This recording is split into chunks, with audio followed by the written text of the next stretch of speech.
Hello, I'm Noel Kingsbury, and with Annie Gelfoyle, together we run Garden Masterclass. Welcome to our YouTube channel. We put here the recordings from the session we do every Thursday evening at 6 o'clock London time, a practice we started during the April 2020 lockdown as a way of reaching out to the global garden and landscape community. We hope you enjoy this recording, but also please do check out our website for all the amazing range of information-packed webinar and workshop recordings we have. Maybe consider joining us because members get access to our vast archive of free material as well as discounts on the webinar recordings. We've also recently started a podcast channel on Substack. So we do a weekly podcast so that's a way of accessing a lot of our recorded material that you can listen to whilst you're digging or driving or watering or whatever else. So I very much hope you enjoy this recording and looking forward to keeping in contact. It's a sort of entering the summer quiet period now. We're not putting that much on, but what we are doing is being very busy organising events for next year, putting together a webinar program, which is sort of pretty much complete now pre-Christmas, and looking at the webinars we're going to have for you after Christmas. We've also got quite a lot of short courses specifically aimed at professional garden designers. We're going to be rerunning the ones we did last year with Andrew Duff, Paul Hensey and Magda Pelka.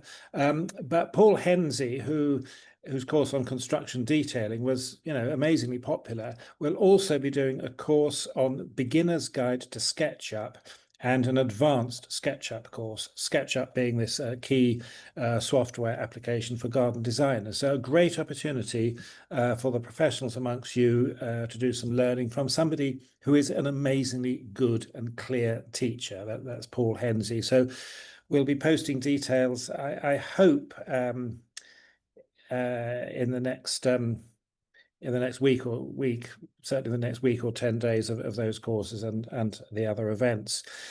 So now this evening I'm going to be playing a recording. It's with Helen Basson, who is an English landscape architect who has for a long time lived in France. We recorded it last week and Helen is in conversation with myself and Lena Hahn. Helen is doing a PhD on the aftermath of the landscapes of conflict, which is unfortunately something that is very much a part of the human condition. So I will play that recording and I hope you enjoy it. So perhaps this evening we should start by introducing Lena, who we featured on Thursday Garden Chat not so long ago. Perhaps, Anna, brief reprise of who you are and what, perhaps helping to Yes, explain why you're pleasure. here. Well, I have a hunch why I'm here. I'm a landscape designer and researcher. I've recently finished my PhD, and I've worked mostly around post-industrial landscapes, which I also look at as scarred landscapes, which obviously has an immediate link to your work, Helen. And yeah, engaging with your research before and with your work, I was very, very fascinated. So I'm glad to be here today and to hear and ask you some questions. Brilliant. I was looking at your Dunkirk project. It looks amazing. It's Yes, quite so neighboring for you.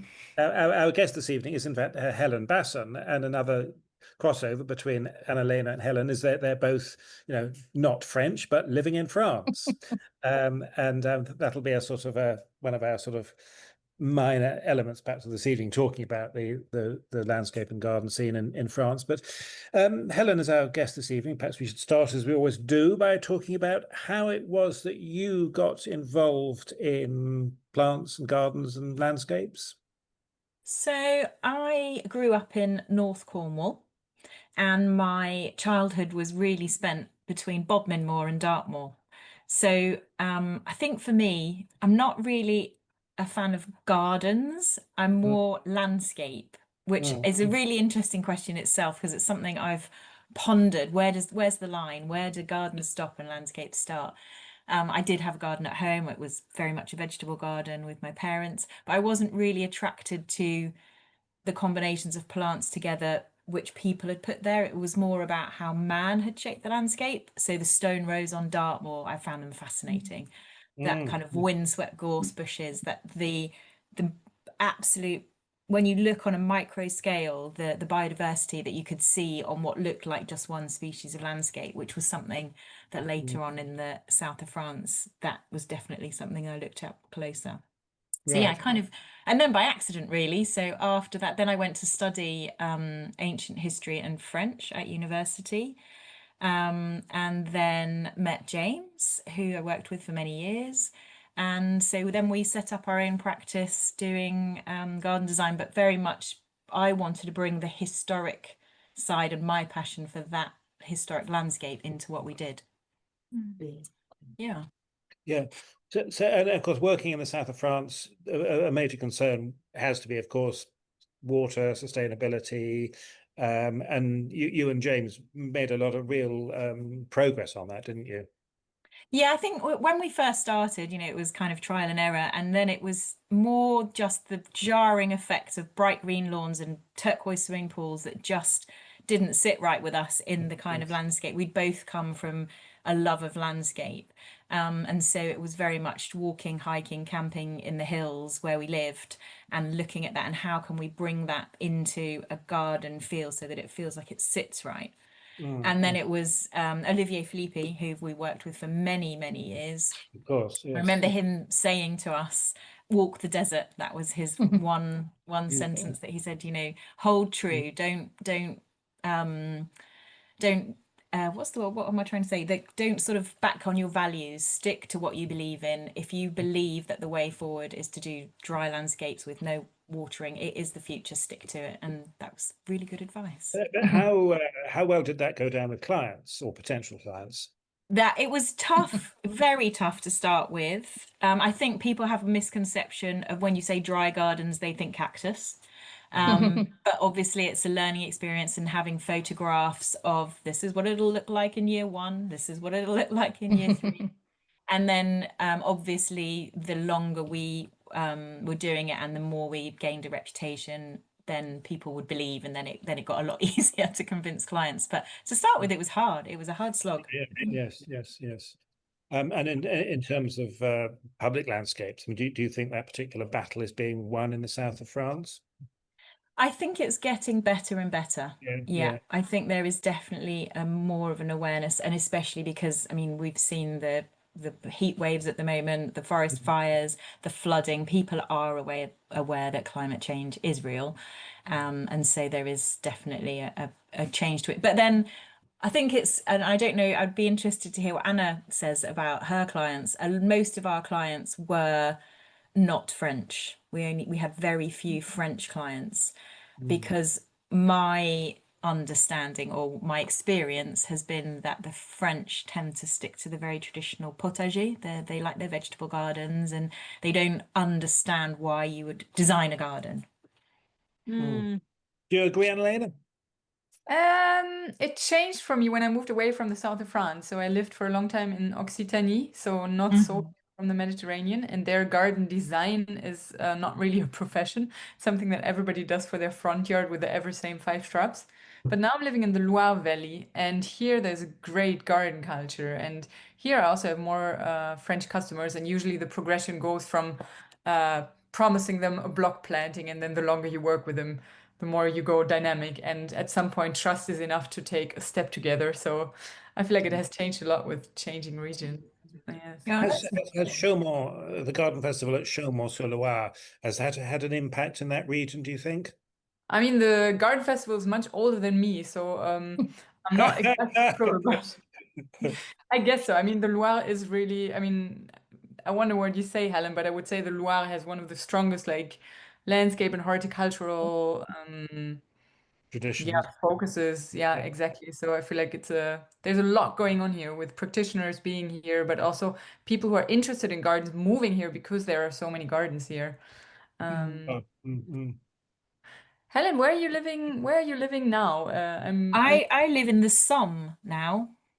Yes. And it's been a really interesting change in terms of landscape because I believe. Yeah, the agricultural, very man-made, constructed landscape here has been quite hard to swallow. But now I'm learning to appreciate the beauty in that in itself. So, looking at the changing seasons of crops. And my daughter is doing a master's in sustainable agriculture in Holland. So we have really interesting conversations when she comes back looking at an agricultural landscape, which obviously isn't a designed garden, but in a way it is a designed landscape. And I find that really fascinating. And it's also linked to your research, right? I'm curious to hear Yeah, your yeah. research because you occupy this hybrid role between landscape designer and landscape researcher. Yeah, so basically, like I said, my passion has always been the history of landscape, and I had a bit of an aha moment when I was doing a course at Cambridge University on the making of the British landscape. And we were standing in a field in Cambridge, and the lecturer just showed us a geophysical image, so a scan that was done of what was under the ground. And it was just a field with some lumps and bumps and a couple of cows. And he produced this image, and there was an entire Roman town under our feet, and you could see the outline of it. And that just blew my mind. And I thought, we're so focused on what we can see externally in a garden and in a landscape that we potentially don't pay enough attention to what's underneath. And the stories, for me, it was always about the stories. All the show gardens that we did throughout the years, I loved creating that story. And so that led me to look at landscape archaeology. And so that's kind of, rather than the design side, I've gone into what's underneath the soil and what can that tell us, and how can we be sympathetic to that when we are making a design. And so you've gone on to do a PhD at Sheffield. Yes, yeah. So I'm in the final throes, Anna, then you will understand about the thesis is looming. Yeah, so I'm looking at the recovery of traumatic landscapes. So particularly I'm using the case study of World War One and the red zones, which were the most destroyed landscapes after the First World War. And it's fascinating because it's one of the rare landscapes that it really is ground zero. It was completely annihilated over a very small area. So it's been fascinating to see, what stories the ground and the plants and the trees tell us about that period of history. And I'm looking at it from a kind of, like Anna in your research as well, the human perspective. So the people who live and work there, the tourists that come and visit, they have different needs when they're in these landscapes. And when we're reconstructing them, we have to consider those things, and the need for memorials and cemeteries and pilgrimage, but also, it's a farmland, so people need to work it. And yeah, and so for me, it was really, that's what I'm fascinated by, is just this mixing of people's needs, what the landscape can tell us, and can we use these lessons from the history for the future? And sadly, the current global climate is not great. We've got Ukraine, Gaza, Syria, Iran, Israel, and all of those landscapes are, going to need thought as to how we tell their story in the future for future generations and how we regenerate them. So I was wondering how much tourism, First World War tourism, it actually is there in the Somme. I mean, is this a major economic activity? Yeah, it's huge. Interestingly, and again, this is a kind of cultural divide from living in France, and it's something that I found fascinating, is the First World War, without going into too much detail.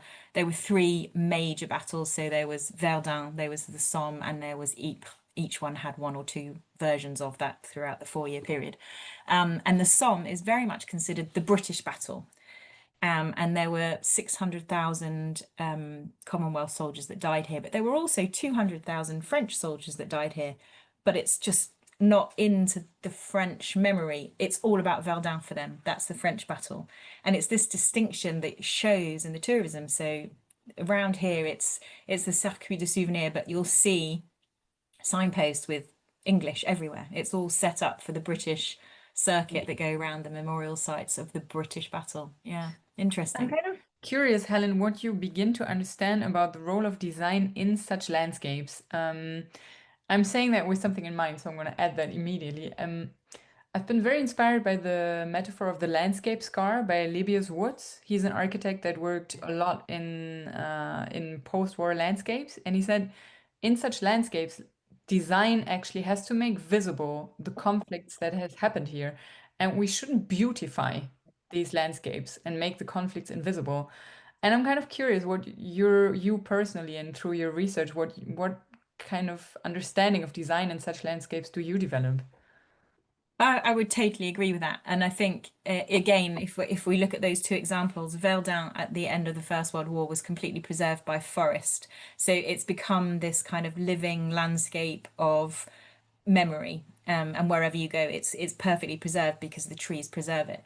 Whereas here, the local people really wanted to get it back to agriculture and get it back to production. So really, you could easily drive around this landscape and not know what had occurred here. So I think it's super important.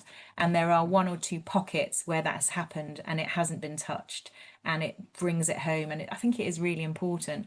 And in terms of design, again, this comes into the memorial thing. I was having a really interesting conversation with the horticulturalists from the Commonwealth War Graves Commission, because there are 376 cemeteries just in the Somme area of France, which gives you some idea of the scale. And obviously the architecture of the big monuments, there's the Tietval monument, it's all very, very close together. It's only, I think the Battle of the Somme is 20 miles by 5 miles. So you've got these huge architectural, like the Tietval monument that was done by Lutyens. And then it was Jekyll that designed the kind of planting in these cemeteries. And it was supposed to represent a piece of home for the soldiers that are now lying in these fields. So there's that kind of sense of it. And then you've got these big memorial parks that are supposed to represent a nation. So a good example for me is one of the Canadian ones. They were planted with conifers because that was very representative of Canada, and that was the design process was that. But actually, it's not particularly well suited to this climate. It's not really been long lasting. There's now huge problems with the trees falling over, so the people can't visit. So it's again, it's this kind of idea of memory and what people need to get from these sites. And one part of my research, I've been looking at phytoremedial plants. So what plants are going to help to cleanse this this ground that's still 109, nearly 110 years later, is really quite toxic. But the trees, so researchers showed willows and poplars are really good phytoremedial trees, but they're not considered memorial trees, so they won't use them. So this kind of like this whole, idea of what we need psychologically in terms of remembering or honoring the dead and etc., and then how we're going to make it into a landscape that's durable. You mentioned that a lot of people locally want to make sure that it becomes a productive agricultural landscape again. Is there a feeling, is there actually a conflict here between what they want, perhaps actually to forget it all? I mean, there is an argument for saying, well, actually, do we want to continually, rub salt into these wounds or whatever? That maybe we do just want to forget about it all. Is I think an active contest? Yeah, very much so. And I think as well, because people tend to forget, it's all about the First World War and everything, but 20 years later, this entire part of France was also occupied in the Second World War.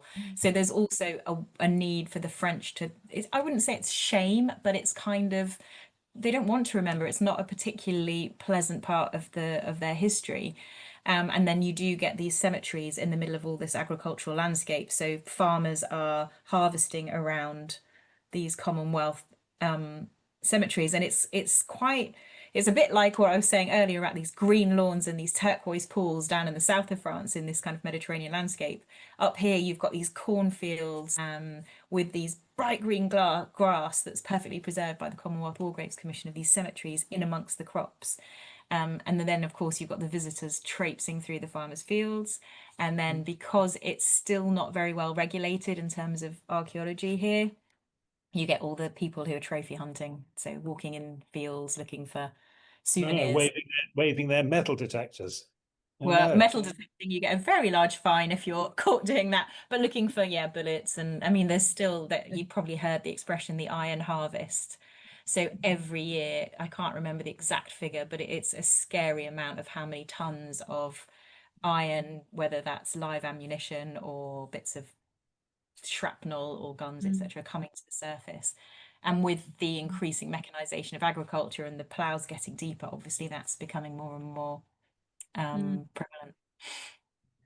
Are you looking in your research at, you mentioned that at the moment we're all very good at creating new conflict landscapes. And are you looking in your research how this historic piece of research can serve people working with current conflict zones or with landscapes that are becoming war landscapes as we're talking now? And how do you go about this transfer between looking at a landscape that has been shaped through World War One, so 2-3 generations ago, and what happens now?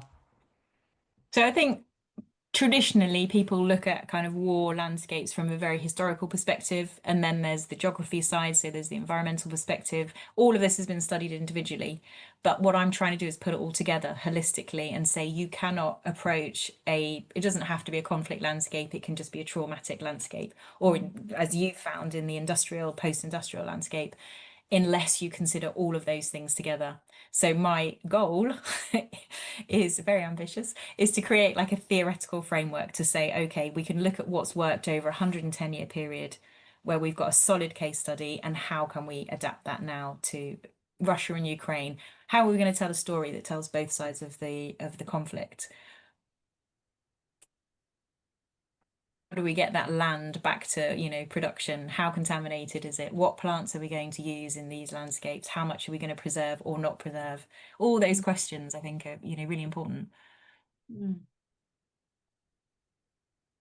I mean, in terms of the post-industrial landscapes, and it's such a, I mean, in Britain, they were basically just kind of tidied up and prettied up as much as possible. I mean, just shove a load of topsoil over, plant a load of trees, and pretend it was never there. The attitude in Germany, at least with certain sites, and obviously Landschaftspark Nord and Duisburg is the really famous example, but there's much more kind of very conscious memorialization. I mean, has that, I mean, how well has that actually gone down with the sort of general public in Germany, as far as you can tell, Anna-Lena? The general public in Germany, that's a good question. I mean, I can tell you that, like, I was growing up next to the landscape park Duisburg Nord, and I didn't really like going there because at the period I experienced it as ugly and slightly dreadful and gray, and it only became important to me when I started to dig into the history of the Ruhr, and suddenly this place had meaning to me.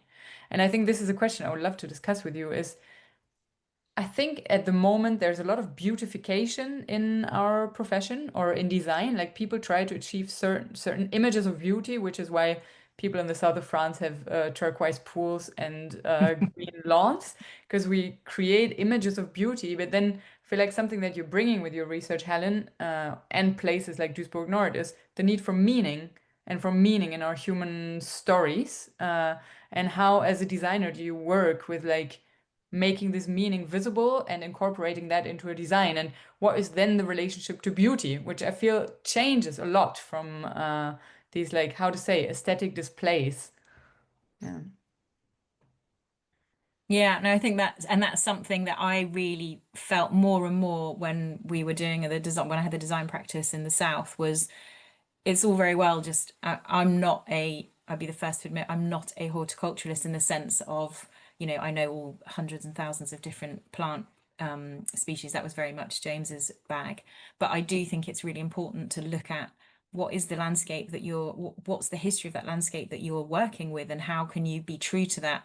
And it's so layered. There's no, particularly in the south of France where you've got prehistoric Roman, Greek, the whole thing. And how do you bring that in without, just beautifying it and erasing what I think is a really important part and should be maintained? I'm not saying you should recreate a Greek temple, of course not, but how can you integrate that into a design in a subtle way that still remains true to the landscape and, of course, satisfies the client? Which is why I really enjoyed, I think, doing the show gardens, because it's carte blanche. Do what you like. You can tell whatever story you like, and you can, make sure everyone reads the story. Exactly. Yeah. But trying to sell that to a client isn't always easy, because obviously they're, have their own preconceptions. But I thought it was interesting what you said, Anna, earlier about the Loire, because it's, again, historically, there's the chateau, it's the region of the chateau. So it's the very formal French gardens. And you were saying they all want the block stuff, and now gradually you're managing to make them come looser. And I think that's pretty much sums up that whole thing, doesn't it? That preconceived idea of what's the history of this landscape and how can we now adapt, still remaining true and satisfying the clients, but making something interesting.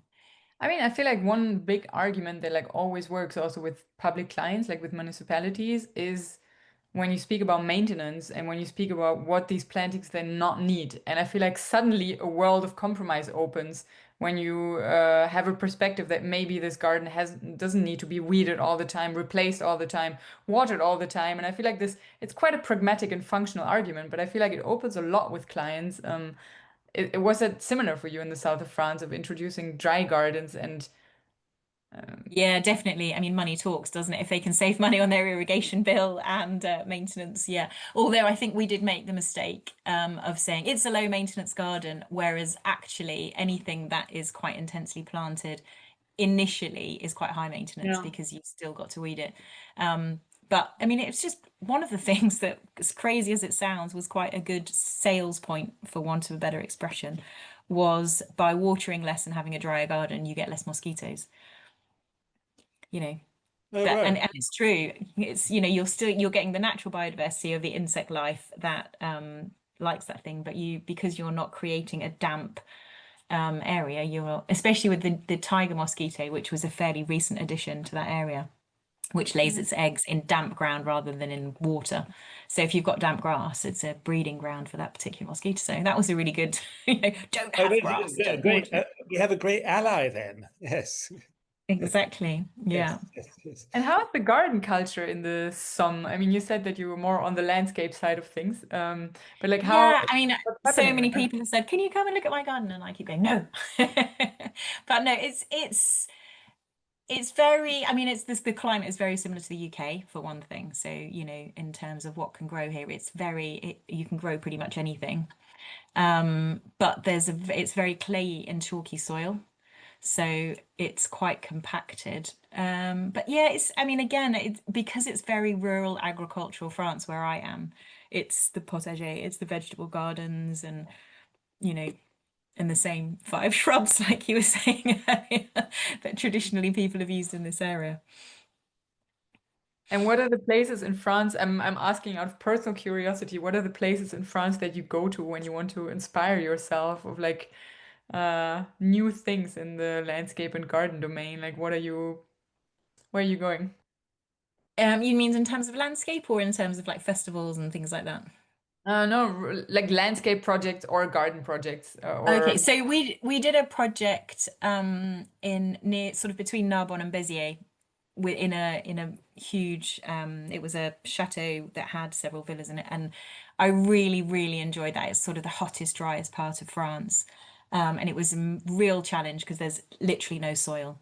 You were planting in um gravel basically, but natural gravel.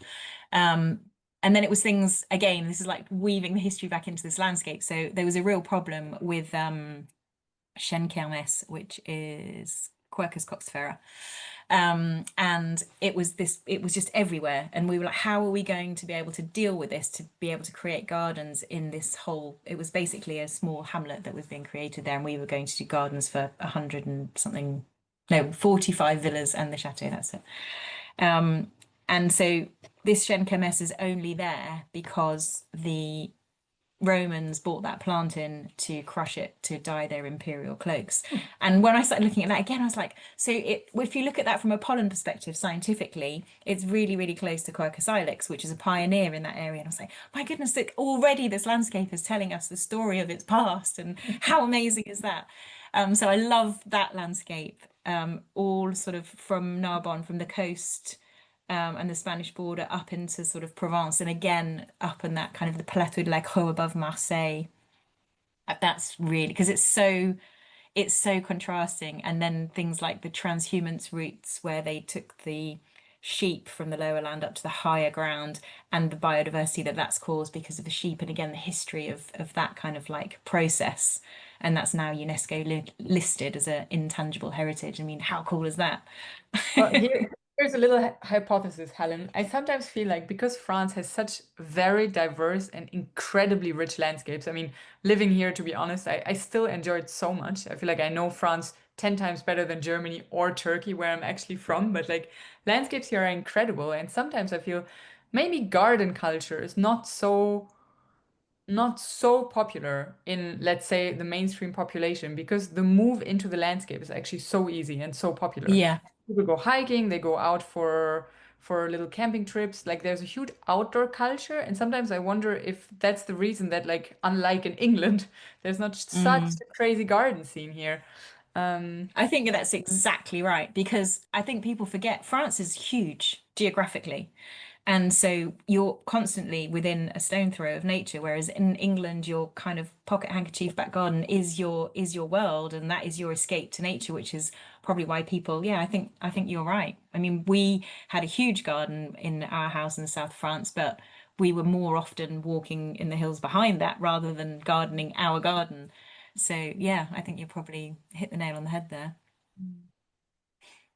Yeah, there's And the population intensity in the UK, obviously, density is huge, isn't it, compared to France? yes, it's interesting. That must admit, had never occurred to me before, but it could be part of an explanation, I suppose.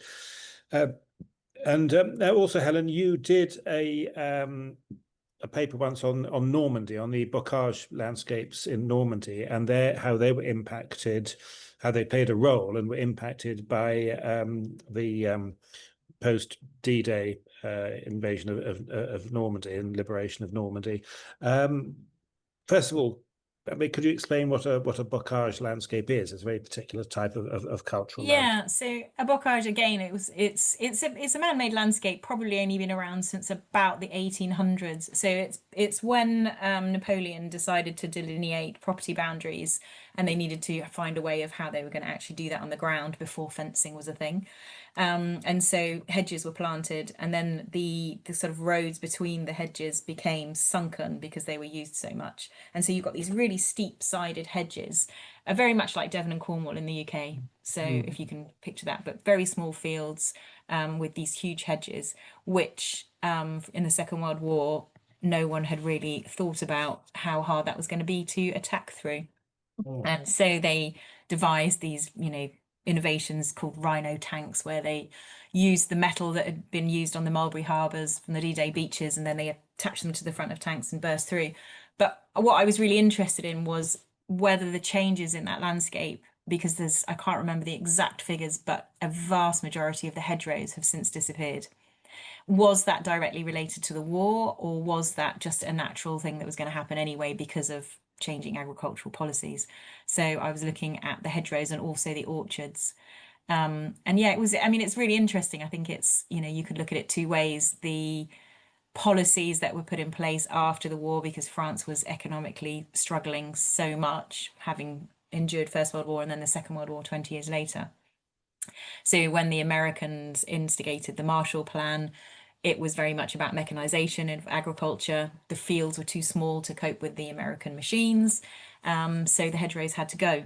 And it was this whole kind of this cyclical thing of then the French agricultural community realizing that actually those hedges weren't just for making property boundaries, they were also, flood barriers, they were important for the drainage, they were important for biodiversity. And so now there's this whole move to reinstigate a lot of these hedgerows, and I just found that really fascinating.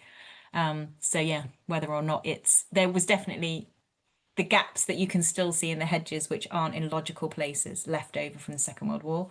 And I think you could say that because of the policies that were then implemented, it was related to the war. But it's also something that's happened in Croatia, it's happened in the UK, it's this disappearing hedgerows. But I think people are really beginning to realise that hedgerows are very important. So is that battle for hedgerows? I mean, that battle for hedgerows, I think, has been very largely one in Britain. I mean, there was 20 plus years ago, maybe even 30 years. I mean, that was very much a part of the debate about the future of the countryside. I mean, is that battle being won in France? I think so slowly. There was this whole kind of like with when the Common Agricultural Policy came in, there were grants given to people who were going to take out trees on their land because it was all about getting it back to production. And then they've realised just how short-sighted that was. So that's now come full circle, and there are grants now being given to replant hedgerows and to replant trees. And in the landscape here, which is so different from Normandy, where there are no hedgerows in this agricultural landscape in the Somme, and you'll see it now. So hedgerows are starting to appear, just very little ones. Yeah, and they're beautiful, aren't they? How much do we need hedgerows? Oh gosh, yes, yes, yes. Yeah, I mean, yeah, wonderful biodiversity hotspots. Yeah. And I think that's something that, again, talking to my daughter in doing her agricultural studies, it's that kind of fringe land that's so important between your agricultural fields and then these corridors of biodiversity, of replanting trees, and that kind of agroforestry agriculture type approach, which is becoming more and more popular. Yeah, this is one of the very popular or known ideas also of Gilles Clément, to speak ecological corridors in the French landscape and how to reconnect patches that have been disconnected by roads or by cities. I think it's one of the ideas that he in France really integrated and that has been picked up so widely in a beautiful way. Yeah. And I think as well, I think the French government are quite forward thinking in terms of, you pesticides are a thing of the past here now. And it's again looking at the Not would you anymore, disagree? because yesterday, actually, Oh no, I haven't heard this. yesterday a law has been passed that re-allows heavy pesticides in agriculture. Oh, And there was a lot of protest to stop this law being passed. And yesterday it has been passed also because France has a right wing or a big right wing and extreme right wing parliament. And nearly all right wing and extreme right deputies have voted for this law. So pesticides that have been forbidden like 10 or 20 years ago can now be reused in France in oh no. conventional agriculture since today. Oh, well, there we are. I didn't know that. It's And the it's rain. in this landscape, it's crazy because the poppy is so symbolic of, the remembrance, and it grows here. And the cornflower is the French flower of remembrance. And those pesticides were killing those things. So the local councils were actually reseeding poppies and cornflowers, and now it's going to happen all over again. No, that's depressing. I just feel that, I mean, I can see absolutely the point about herbicides and normal environments, but where the poppy is something so absolutely iconic, yes, you would want. Yeah, that's all part of the whole experience. So, Helen, where do you see, when you finished your PhD, you will do one day, it will happen. Yeah. Where do you see yourself going, and where do you see yourself taking this? Well, and again, Anna, this is something that I'd love to talk to you more about. I love I kind of the sense of place, which I know is a bit of a cliche sentence these days, but I really like taking people into the landscape here who don't know what happened and watching them experience it before they have any preconception of what this landscape is, because the woodlands around here are gorgeous. And then you kind of show them images of pre and post war, and it can be from centuries ago. The woodlands that are here today were woodlands in Napoleonic times and before. And then it just showing them and then explaining the history of the landscape and seeing how their perception changes, and then getting them to produce a piece of work. That's what I'd like to do, is create a sort of taking people into this landscape and getting them to produce a piece of work before and after, knowing what's gone on in that landscape and how their perception changes from knowing that history. Yeah, I feel like something. Sorry. No, carry on. Something that really struck me about the way that you spoke about both your design practice in the south of France and your research in the north is the place of story in your work, of like understanding the landscape deeper, understanding how it was inhabited in multiple layers, and to also work with people's perception, maybe the, let's say, first perception before knowing, and then what changes as we understand more of these layers. And I was curious to ask you, like, how are you working with these stories? Do you like to tell them orally? Do you like to write them down? Are you a fan of making them visually accessible through, I feel like there are so many ways of trying to bring in more understanding into a landscape, and what is your way? I think a bit of everything. So yeah, or I think it's important to be in the landscape. So you have to see it, and then I would tell the story of what happened in that landscape, but also use other sources. So I mean, particularly around here, Tolkien, for example, Lord of the Rings, the scene where they go through the marshes of death and look for the ring and all the rest of it, that's written. It's somewhat based on his experiences in the First World War when he was fighting just up the road from here. So I think, and then you kind of like start layering it in, and people can see this was a piece of work, you know, the war artists. And it doesn't have to be all about war. It's something that I would like to expand. Again, going back to that landscape near Narbonne and Béziers, where there's the Greek and Roman history. There's also the French resistance that was born down there, and bringing that into kind of like, how is this changing how you feel about this landscape? How is this going to make you potentially, if it was a group of garden designers, how is this going to make you design differently? Now you understand what this landscape holds and So what sort these plants represent. so also sort of education for professionals to make them use Yeah, both. yeah. So there's kind of like two schools. There's kind of like the professional landscape idea, and also I know Anna, you had the vegan restaurant, didn't you? And I loved that idea of, you know, going out into the landscape. And again, these plants, a lot of them are here because of historical reasons, or they've got historic names and the story that those plants weave, and then using that for food and, you know, having the whole immersive experience. In my PhD, I developed a research and design tool which I call Meshwork accounts. And I took the word meshwork from Tim Ingold, who says that people, plants, and animals, they build meshwork, meshes through living their lives in different lines, and then through building knots, through crossing paths, through interrupting each other, through discontinuing each other. And this is how meshworks between humans and non-humans begin to emerge. And I really like that metaphor, and now use it often to tell these stories of a landscape. And just recently, I've been with my colleague in Lille, and we worked in an industrial. Oh, really close to me.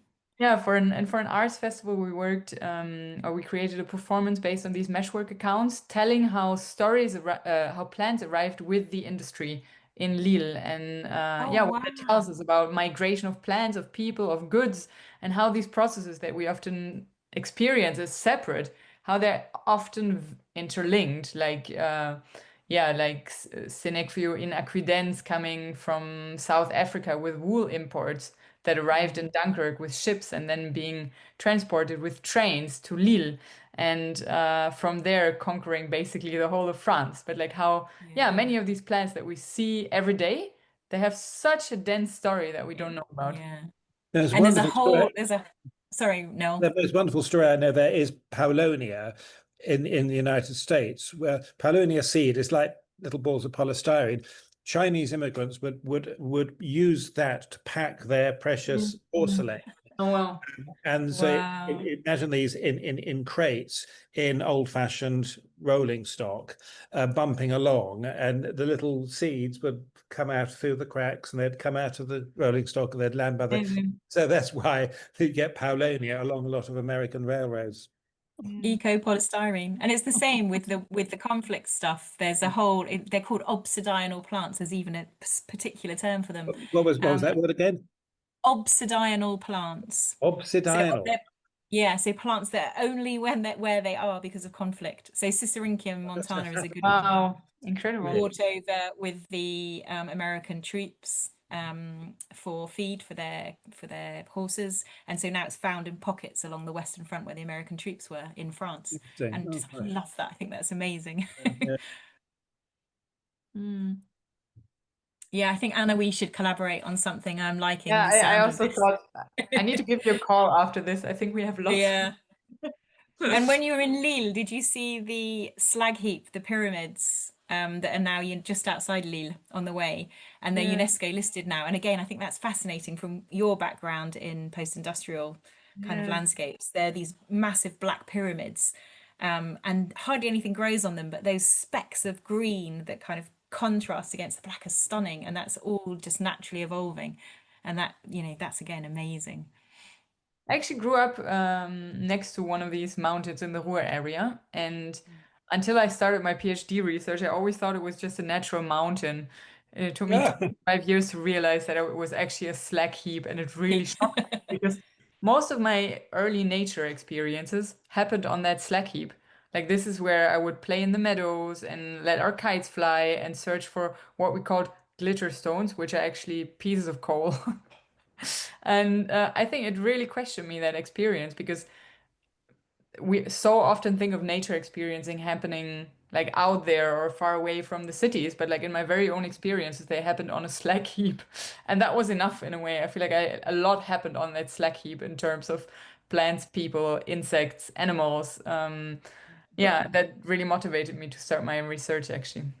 I mean, And people's reaction they're to it. classic low fertility substrate landscapes, like Exactly. very much Super promoting. species diverse. It can be amazingly biodiverse. Yes. Exactly.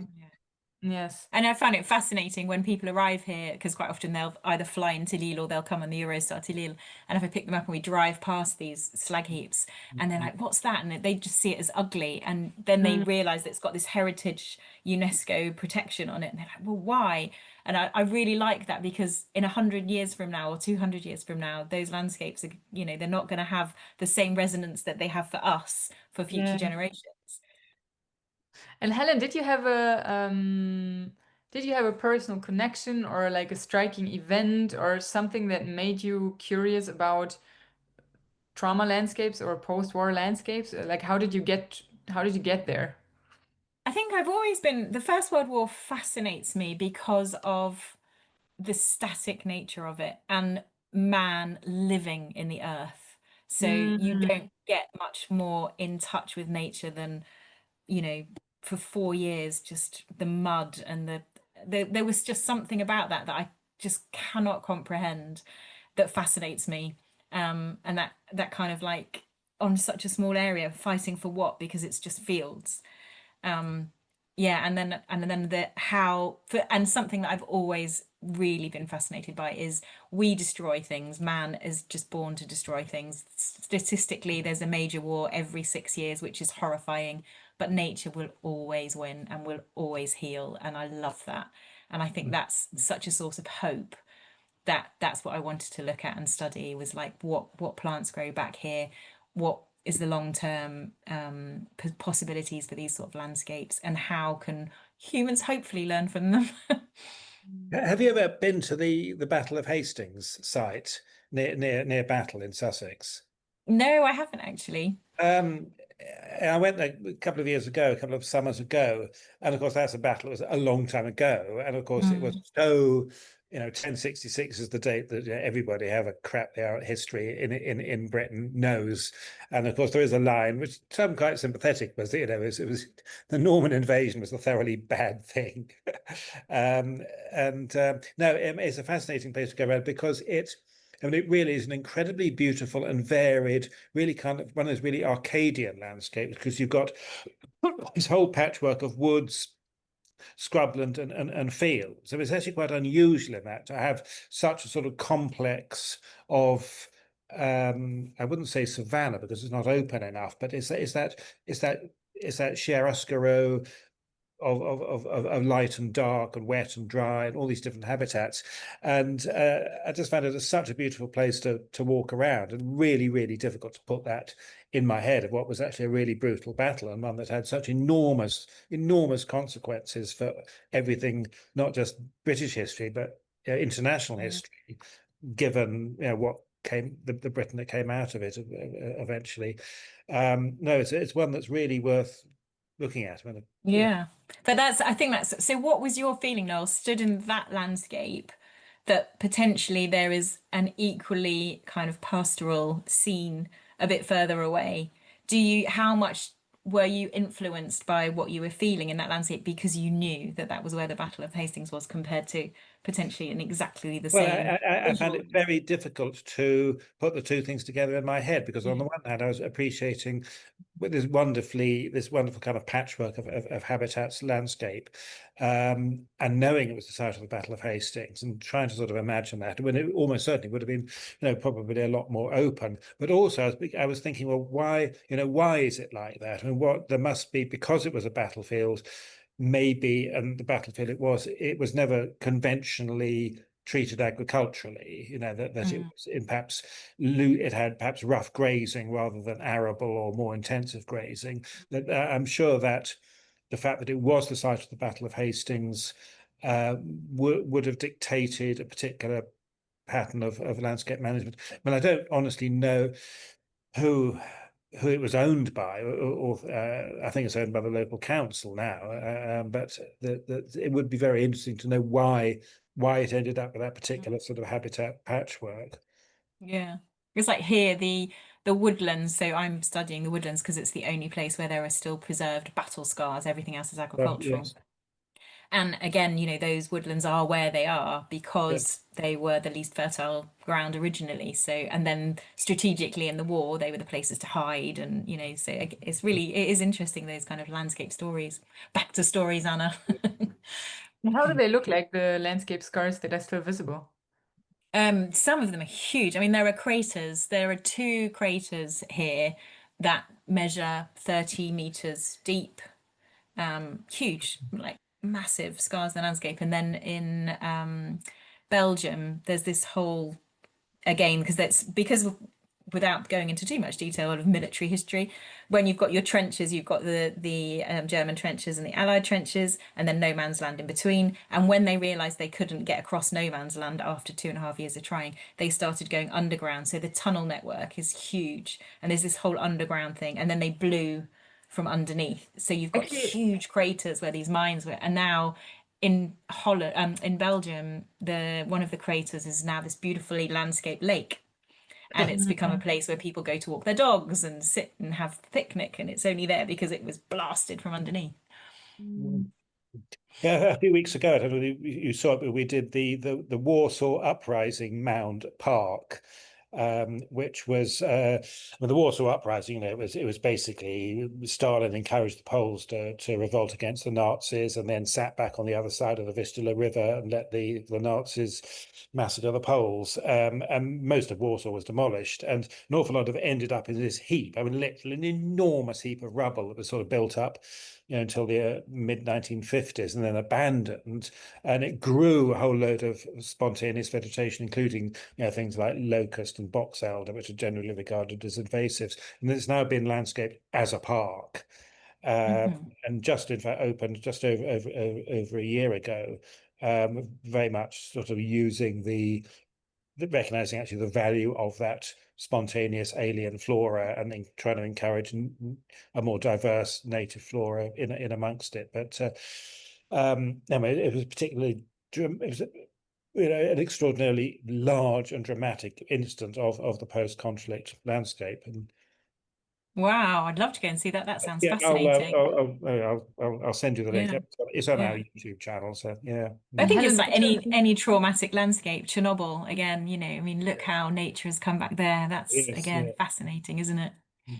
which are the plants that are, so to say, iconic in the Somme or also in the wider region in the post-war landscapes? Like, which plants will you find everywhere as part of the spontaneous regeneration, even though it's also now a couple of successional stages? I mean, Yeah, so I mean, there isn't much because most of it has gone back to agriculture. So that's why I'm really focusing on the woodlands. So a lot of it has come from what was there historically. Things like coppice plants, so hazels, and then there are the planted. So I'm comparing the memorial planted landscapes to see how they've fared compared to the ones that have naturally regenerated.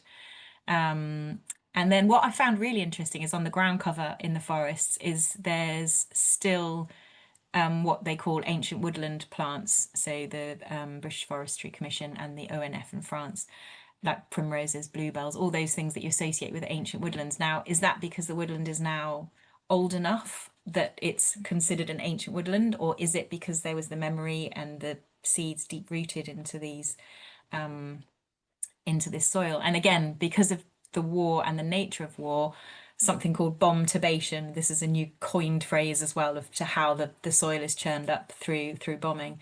Another form of Disturbs. disturbance, Anna-Lena. Hmm? Another form of disturbance, Anna-Lena. Sure. Yeah. Yeah, exactly. And so that seed bank gets, churned up because of war. And then, the craters, the hydrology changes. So you've got these like new ecosystems. And when does it become an ancient woodland in its own right? Because it's now 110 years since the thing. So yeah, it's been really interesting looking what the ground cover plants have come back. Yeah, and little changes in, some of the wood anemones are much pinker in certain places now. Is that because of the chemical signature of the soil? And is that chemical signature high because that's where a bomb went off? So it's all these kind of like little layers that are really, really fascinating. Well, and I guess many things are just not visible or not immediately experienceable. I think that's not even a word.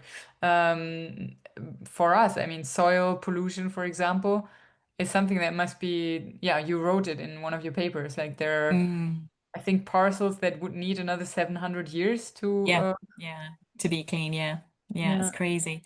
Arsenic levels and there's a place in Verdun. There's a fabulous book, Annie. I know I've mentioned it to you before. Islands of Abandonment by Cal Flynn, Oh, which yeah, is it's I great. love that book.